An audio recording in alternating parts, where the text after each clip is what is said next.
आज सत्ताधारी पक्षाच्या असंतुष्ट गटाची एक बैठक ताज हॉटेलमध्ये घेण्यात आली. राज्यात सर्वत्र असंतोष असून सरकार परिस्थिती हाताळण्यात सर्वस्वी अयशस्वी झाले आहे, असा सूर सर्व बंडखोर नेत्यांनी लावला. या बैठकीला मुख्यमंत्र्यांचा गट सोडून झाडून सर्व आमदार हजर होते. बैठकीच्या अध्यक्षस्थानी माजी मंत्री चिमणराव जाधव हे होते. सरकारचा कारभार जर अशाच पद्धतीने चालू राहिला तर मतदारांना तोंड दाखवणे अवघड तर होईलच, पण त्याचबरोबर ह्या स्फोटक वातावरणात कायदा आणि सुव्यवस्थेचाही प्रश्न निर्माण होईल, असा इशारा चिमणराव जाधव यांनी दिला. भूकबळी पडत असताना मुख्यमंत्री हे केवळ आपली खुर्ची टिकवण्यासाठी दिल्ली वाऱ्या करण्यात मग्न आहेत, असाही आरोप त्यांनी केला. आपल्या पत्नी श्रीमती सुमित्रा जाधव यांची हत्या करण्यासाठीच जमाव आपल्या घरी आला होता, असाही आरोप त्यांनी केला. ही केवळ एक प्रातिनिधिक घटना असल्याचे सांगून त्यांनी हीच परिस्थिती राज्यभर असल्याचाही आरोप केला. या भयंकर दुष्काळाच्या वेळी आपल्या पक्षातील सर्व घटकात एकजूट करून हिरिरीनं दुष्काळ कामं करण्याऐवजी मुख्यमंत्री आपल्या पक्षातील विरोधकांना नेस्तनाबूत करण्याच्या योजना आखत असल्याचा आरोपही त्यांनी केला. चिमणरावांना मिळालेला अनपेक्षित पाठिंबा पाहून पक्षश्रेष्ठीही चक्रावून गेल्याचे पक्षाच्या सूत्रांनी अनधिकृत वार्तालापात सांगितले. त्यामुळे आता मुख्यमंत्र्यांची कारकीर्द जवळजवळ संपुष्टात आल्याची स्पष्ट लक्षणे दिसून येत आहेत, अशी टिप्पणी राजकीय निरीक्षकांनी केली.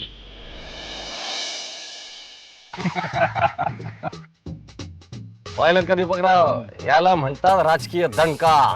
वय वय वय दादासाहेबांनी सुद्धा चांगल्या पद्धतीने खानदेश पेटवलं.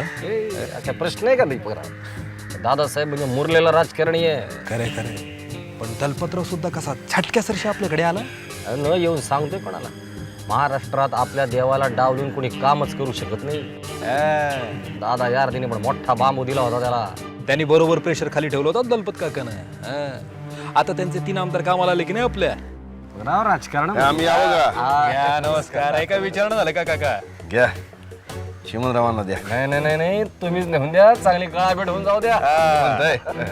येऊ रे. बाकी चिमणरावांची मीटिंग एकदम झाक झाली, मजा आला. आघाडी असावी तर अशी.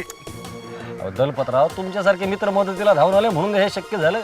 अवश्य एक काय चांगल्या 10 गाड्या उडू घ्या. पण या मुख्यमंत्र्याला एकच आघाडी पुरेशी आहे, करायच्यात काय 10? ते खरंच आहे म्हणा.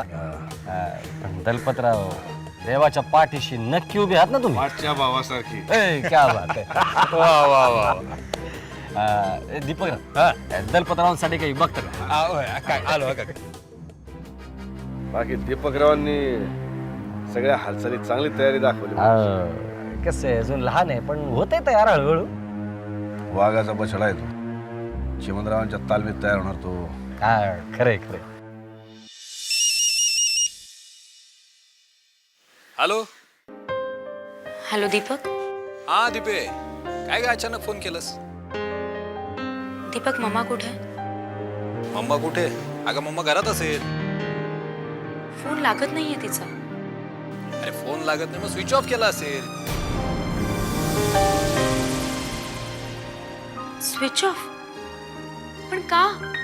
आता का ते मला नाही माहित. दीपक एक काम कर ना, मम्माला फोन दे ना प्लीज. हे बघ दीपे, आता मी पक्षाच्या पार्टीत आहे, समजलं तुला? इथे सगळे कार्यकर्ते जमलेले आहेत. हे सगळं सोडून मी नाही जाऊ शकत घरात आता मम्माला फोन द्यायला. दीपक प्लीज. दीपे अगं पप्पा मुख्यमंत्री होणार याचा आनंद नाही झाला तुला? पप्पांना शुभेच्छा द्यायच्या सोडून तू. दीपक पप्पा मुख्यमंत्री होत किंवा न होत, मला काय करायचंय? दलपतराव आता आपले मतभेद मिटलेले आहेत. आता एक दिला ना आपण आपल्या मतदारसंघात लक्ष द्यायला हवं. बघा द्यायलाच हवं. या सीएमच्या गलथान कारभारामुळं पार रया गेली जनतेची. वर भ्रष्टाचार हो त्याचा. खरे खरे. वीट आला याच्या भ्रष्टाचाराचा. म्हणून मी ठरवलं चिमणरावांसारख्या स्वच्छ प्रतिमा असलेल्या नेत्याच्या पाठीशी उभं राहायचं. कल्पतराव, खरं सांग, आमच्या देवाची जीत काय तुम्ही पारख केलीत त्याच्याबद्दल आम्ही ऋणी आहोत तुमचे. असं नाही म्हणायचं, असं म्हणायचं नाही. आम्ही रागाव तुमच्यावर, तुम्ही असे आभार वगैरे मानलेत तर. उलट मी आभारी आहे चिमणरावांचा. वडिलांच्या मायेनं त्यांनी त्यांच्या पंखाखाली मला घेतलं त्याबद्दल. खरे खरे. नमस्कार. नमस्कार नमस्कार नमस्कार नमस्कार नमस्कार नमस्कार. काय त्या मुख्यमंत्र्याचा चेहरा पडला होता तुम्हाला सांगू. कसं आहे दादासाहेब की राजकारणाची नवीनच जात आता पैदा होत चालली. हे बेरजेचं राजकारण कळतच नाही ना.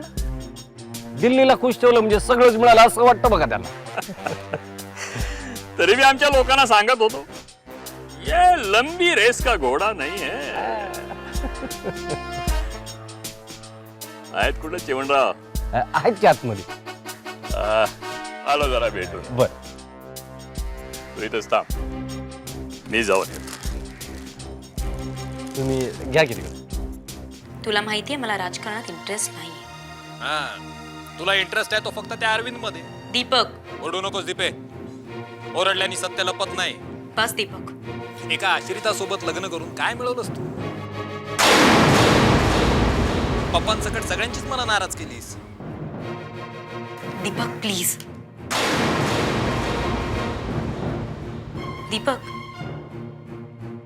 अरविंद वाईट मुलगा नाहीये आणि तो आश्रित असला ना तरी प्रामाणिक आहे. पाळलेला कुत्राही प्रामाणिक असतो दीपे. दीपक, मनस्ताप होत नाहीये ना तुला त्या अरविंदशी लग्न केलेल्याच? दीपक, मनस्ताप होत नाहीये तर मला अभिमान वाटतो अरविंदचा. आणि लाज वाटते ती तुमची. आमची? हो, तुझी आणि पप्पांची. का?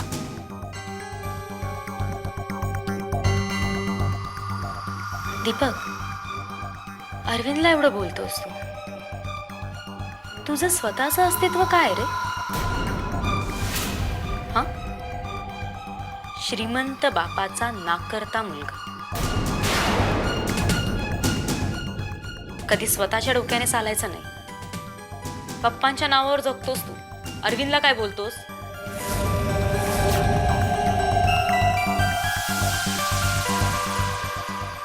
दीपे तोंड आवर. का? आता काय झालं? दीपक, तू आणि पप्पाने मम्मा विरुद्ध काही कमी कारस्थानं केली. प्यादा म्हणून वापरलत मम्माला आणि गरज संपल्यावर तांदळातून खडा बाजूला करावा तसं एकाकी पाडलं रे तिला. दीपे राजकारणातली खेळी आहे, तुला नाही कळणार ती. राजकारणातली खेळी घरातच खेळलात. दीपे, पप्पांनी राजकारणात मुख्यमंत्री व्हावं असं नाही वाटत तुला? अरे पप्पांनी मुख्यमंत्री काय पंतप्रधान व्हावं, पण घरातल्या माणसांच्या भावनेचा बळी देऊन त्यांच्या सरणावर राजकारणाचा डोलारा उभा करायचा हा कुठला न्याय रे दीपक? हे बघ, आता तू आम्हाला शिकवू नकोस. नाही, तुम्हाला नाही शिकवू शकत मी. तुम्ही मोठी राजकारणी माणसं. हे बघ दीपे, आता उगाच डोकं खाऊ नकोस. तुला पप्पांशी बोलायचं असेल ना तर मी आता देतो फोन. अजिबात नाही, मला मम्माशी बोलायचं. नाही, मी आज जाणार नाही. ठीक आहे, माझा फोन होता एवढं तरी सांगशील का तिला? हां, ठीक आहे, सांगतो. थँक्स. ठेवू फोन? ठेव. तुझं बोलून झालं असेल किंवा बोलायचं काही शिल्लक राहिलं असेल तर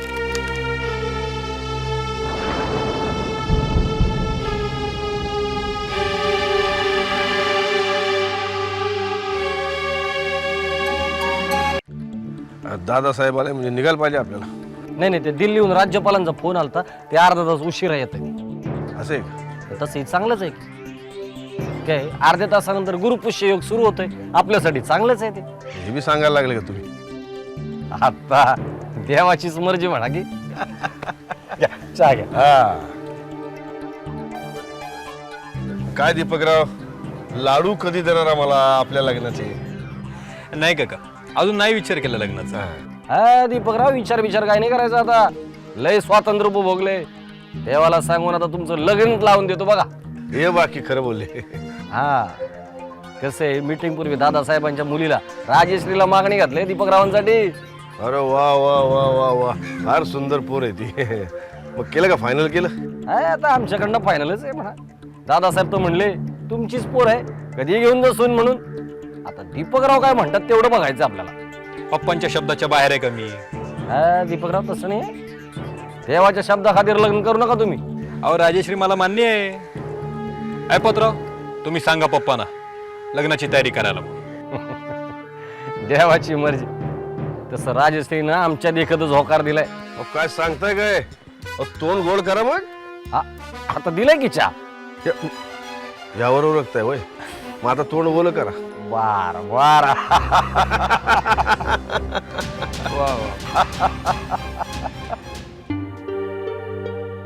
प्रिय मम्मीस, आम्ही उटीला पोहोचून 2 दिवस झाले. तुला पत्र लिहिल्याशिवाय मला राहवत नाही. मम्मा, मी माझ्या माणसावर केलेल्या व त्यांनी माझ्यावर केलेल्या प्रेमात आयुष्याचा अर्थ शोधते. तुम्ही दोघं चुकताय असंही मला म्हणायचं नाहीये. तुम्ही तुमच्या आयुष्याचे अर्थ राजकारणात शोधत असाल. कोण जाणे, राजकारण कदाचित प्रेमा इतकं सुंदर असेल.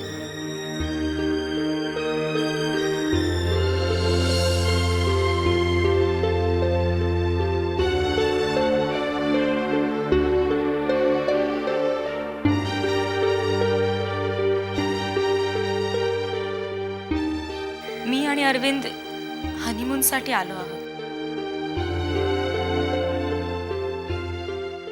पण आम्ही दोघंही अस्वस्थ आहोत.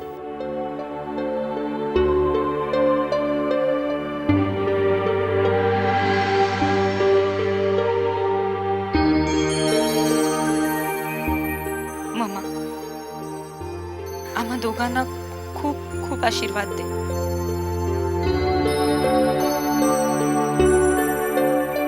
तुमच्या प्रेमाशिवाय आणि आशीर्वादाशिवाय मी जगूच शकत नाही.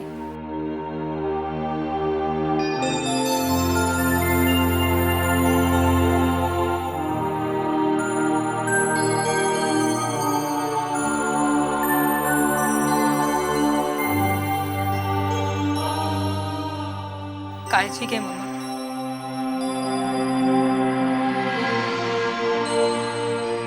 स्वतःची.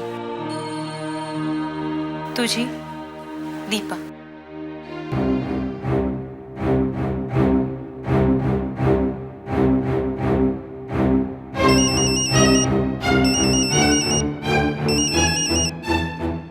हा बोला दादासाहेब. आज महाराष्ट्राचा मुख्यमंत्री म्हणून तुम्ही शपथ घेताय. सगळ्या मराठवाड्याला तुमचा अभिमान वाटतोय चिमणराव. अहो, गेल्या 40 वर्षाचं आपलं स्वप्न आज पूर्ण होतंय. अभिनंदन. हे सगळं तुमच्यामुळे झालं दादासाहेब. तुमचा सबुरीचा सल्ला कामाला आला. आम्ही काय चुकीचा सल्ला तुम्हाला देणार नाही चिमणराव, आणि तुम्ही स्वतःही जाणते आहातच की. समजा आम्ही तुम्हाला चुकीचा सल्ला दिला तर तुम्ही मानणार थोडेच. बरं, येता ना तुम्ही? हा, ठेवतो. तर दीपकराव, तुमचे पप्पा आता मुख्यमंत्री होणार. शपथविधी झाला की लगेच. अहो हे तर होणारच होतं. पप्पांना राजकारणात, अर्थात चिमणराव जाधवांना राजकारणात आतापर्यंत कोणी मात देऊ शकलेलं नाहीये. चिमणरावांना मात देणं म्हणजे काय चौकात उभारून भाषण करणं इतकं सोपं नाहीये ते. अहो, तुमचे पप्पा राजकारणात हुशार आणि कर्तबगार म्हणूनच हे शक्य झालं. खरंय खरंय. आणि असं कर्तबगार वडील आम्हाला लाभले हे आमचं भाग्य म्हणायचं. हो. आणि अशी कर्तबगार व्यक्ती आमच्या पक्षात आम्हाला लाभली हे आमचं देखील भाग्यच म्हणायचं. तर दीपकराव, आता तुम्ही देखील सुरुवात करा राजकारणात यायला. प्रयत्न तेच राहतील. पप्पांच्या खांद्याला खांदा लावून कार्य करायचं. आता मागे नाही हटायचं. दीपकराव, तुम्ही चिमणरावांच्या सावलीत वाढलेल्या आहात. आता त्यांचं नाव राजकारणात वर कसं आणायचं हे सर्वस्वी तुमच्यावर अवलंबून आहे. खरंय काका तुमचं. काका, पप्पांचा एक निरोप द्यायचा होता तुम्हाला. निरोप? काय निरोप आहे?